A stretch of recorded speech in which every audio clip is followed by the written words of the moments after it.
Marhaba bikum jami'ah. Kali ini kita akan membahas sebuah cerita pendek yang semoga bermanfaat pada kehidupan kalian semuanya. Jangan kemana-mana, kita akan membahas setelah yang satu ini.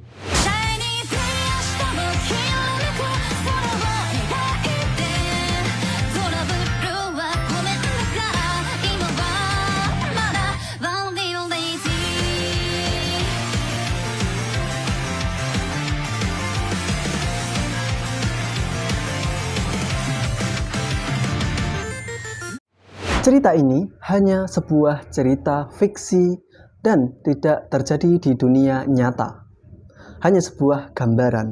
Saya tekankan lagi, cerita ini hanyalah sebuah cerita yang fiksi. Dimulai pada seorang nelayan yang di pagi harinya dia memasang jaring di laut. Dan jika sudah di siang hari, nelayan tersebut mengambil jaringnya dan mendapatkan ikan. Suatu ketika, nelayan tersebut membawa ikan ke dalam rumah untuk dimasak maupun dijual kembali. Istrinya membersihkan ikan-ikan tersebut. Saat istrinya membersihkan ikan, ternyata dia mendapati sebuah mutiara yang ada di dalam perut ikan dan memberitahu suaminya akan mutiara tersebut. Tatkala nelayan itu melihat, lantas dia terkejut. Kenapa terdapat mutiara ada di dalam perut ikan? Lalu nelayan tersebut menjual mutiara kepada temannya yang menjual emas serta mutiara dan perhiasan-perhiasan. Tatkala dijual kepada temannya menjawab bahwasanya dia tidak bisa membeli mutiara yang indah ini karena tidak bisa ditentukan harganya, sangatlah mahal.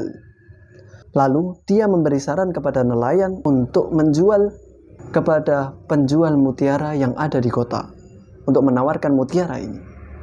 Lantas pergilah nelayan tersebut ke kota dan menjual mutiara ini. Jawaban kepada penjual mutiara sama dengan jawaban temannya, yaitu mutiara ini sangatlah indah dan tidak bisa ditentukan harganya. La yuqaddaru bisaman. Dan penjual ini memberi saran kepada nelayan untuk menawarkan mutiara tersebut kepada wali kota. Pergilah kepada wali kota, mungkin dia bisa membeli mutiara yang sangat mahal ini. Lalu pergilah nelayan tersebut ke wali kota. Setelah mengantri lama dari orang-orang yang hendak menemui wali kota, datanglah gilirannya untuk bertemu wali kota tersebut dan menawarkan mutiara tersebut untuk dibeli. Berkatalah wali kota, mutiara ini sangatlah indah dan mutiara ini sudah lama saya mencarinya. Namun saya tidak bisa menentukan harga dari mutiara. Ini sangatlah indah dan mahal. Lalu wali kota tersebut memberi kesempatan kepada nelayan untuk harga dari mutiara tersebut, yaitu diberi kesempatan untuk memasuki gudang wali kota selama 6 jam. Dia diperbolehkan untuk mengambil semua harta tersebut selama 6 jam, tidak lebih maupun tidak kurang. Lantas nelayan berkata, bukankah itu sangatlah banyak? Bagaimana jika 2 jam saja? Tidak. Kata wali kota, saya memberi waktu 6 jam, tidak lebih dan tidak kurang. Masuklah nelayan tersebut ke dalam gudang kekayaan. Tatkala nelayan itu masuk, di sana terdapat 3 bagian kekayaan.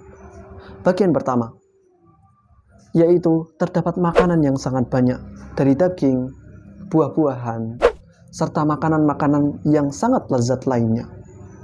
Kemudian bagian kedua, di sana terdapat tempat tidur yang sangat mewah dari kain-kain pilihan.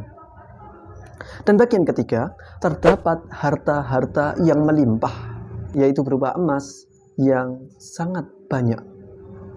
Lantas nelayan tersebut membagi waktunya yang 6 jam menjadi 3 bagian juga. Bagian pertama, 2 jam pertama, digunakan untuk menikmati makanan-makanan yang ada di gudang tersebut. Dan bagian 2 jam yang kedua digunakan untuk apa? Digunakan untuk menikmati tempat tidur yang sangat mewah itu. Dan bagian terakhir, dia menggunakannya untuk mengambil harta, yaitu emas yang ada di situ. Mulailah dia menikmati 2 jam pertama untuk makan.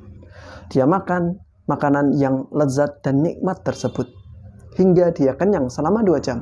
Setelah selesai 2 jam, dia berpikir, alangkah baiknya saya tidur dan menikmati tempat tidur yang sangat mewah ini sebentar.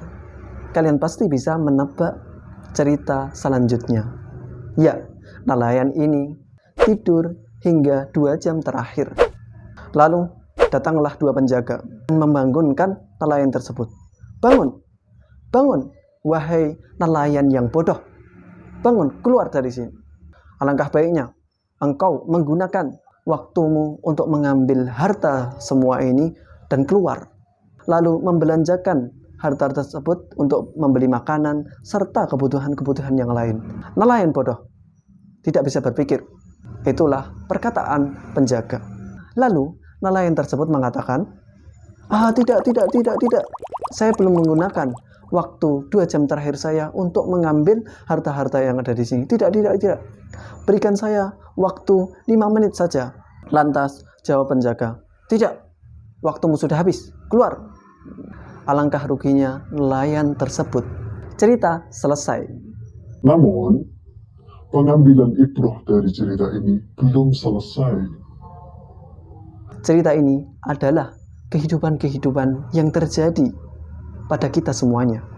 Gambaran dari mutiara itu adalah sebuah ruh yang ada di diri kita semuanya. Tubuh yang kita pakai ini adalah tubuh yang mati, tidak ada apa-apanya jika tidak ada ruh. Karena tubuh ini diberi ruh, maka jadilah hidup dan kita bisa menggerakkannya. Mutiara itu menjadi syarat untuk nelayan masuk ke dalam gudang yang di dalamnya terdapat harta-harta yang melimpah. Sebagaimana ruh yang ada di dalam tubuh kita ini menjadi syarat untuk kita hidup di dunia ini.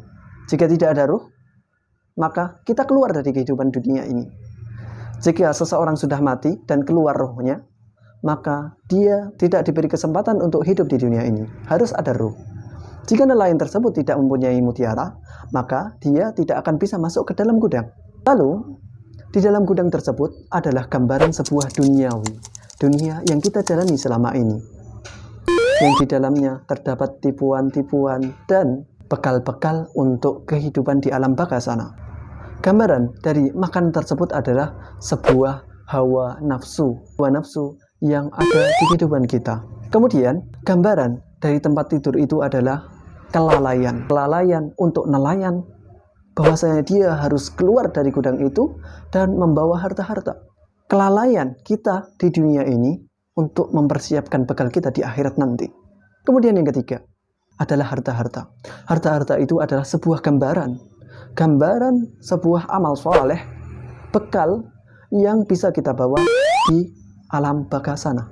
Bekal bagi seorang nelayan tersebut untuk dibawa keluar gudang tersebut. Dan gambaran di luar gudang itu adalah alam akhirat setelah kehidupan kita yang sekarang. Di luar gudang itu terdapat tempat yang lebih luas, makanan yang lebih enak dan lezat, serta tempat tidur dan dipan-dipan yang lebih mewah untuk bisa dibeli menggunakan harta itu. Dan amal soleh ini bisa kita gunakan untuk mendapatkan lebih banyak dari di dunia ini. Lantas, alangkah baiknya seorang nelayan itu mengambil harta semuanya dan membelanjakan di luar. Alangkah baiknya kita semuanya, saya maupun kalian para pendengar, beramal soleh, berbuat baik di kehidupan ini sebagai bekal di akhirat kita nanti yang lebih mewah dan lebih istimewa di alam baka sana. Maka ingatlah, kun fit dunya ka'annaka gharibun aw 'abiri sabilin. Jadilah engkau di dunia ini sebagai orang yang asing yang tidak bertempat tinggal di suatu tempat ini. Aw 'abiri sabilin, atau seorang yang hanya numpang lewat saja, hanya sebentar. Jadi nelayan itu hanya sebentar di dalam gudang, bukan tempatnya. Dan gambaran dari 2 orang penjaga itu adalah malaikat pencabut nyawa. Itu adalah malaikat pencabut nyawa yang mencabut waktu kesempatan nelayan itu untuk masuk ke dalam gudang dengan syarat mutiara yang sebagai ruh. Malaikat pencabut nyawa mendatangi seseorang dan mengambil kesempatan orang tersebut untuk hidup di dunia ini.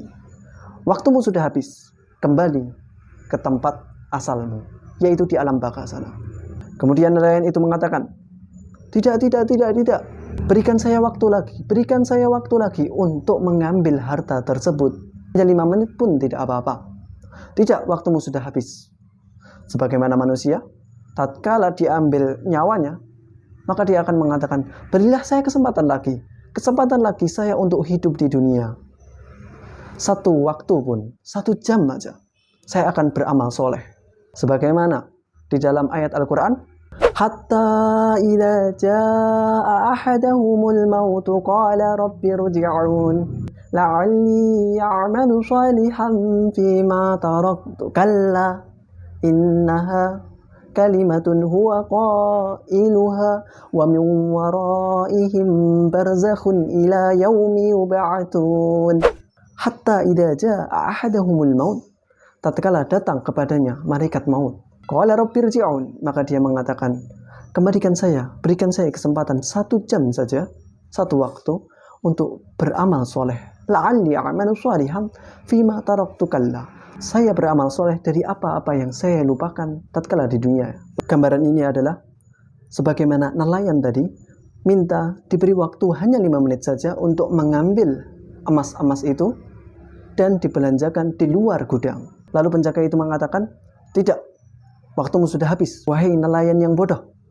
Innahu kana zaluman jahula. Bahwasanya manusia itu zalum, berbuat zalim, dan jahula, dan bodoh. Nelayan itu adalah gambaran manusia di dunia ini, saya maupun kalian para pendengar. Kalla, tidak, kamu tidak diberi kesempatan lagi, kesempatan sudah habis. Saya pasti akan menggunakan emas-emas tersebut dan mengambilnya. Sebagaimana manusia, saya pasti akan beramal soleh dalam 1 jam, 1 waktu untuk bekal di akhirat nanti. Innaha kalimatun huwa qailuha. Itu adalah perkataan dia saja. Tatkala dia kembali, sama hasilnya sebagaimana kehidupan dia di dunia. Dia tidak menggunakan untuk amal soleh. Inilah gambaran kehidupan kita semuanya tatkala di dunia. Mungkin cukup sekian. Semoga kita sama-sama menjadi hamba Allah yang soleh. Dan apabila ada keterangan yang salah, kalian bisa chat di kolom komentar. Syukron.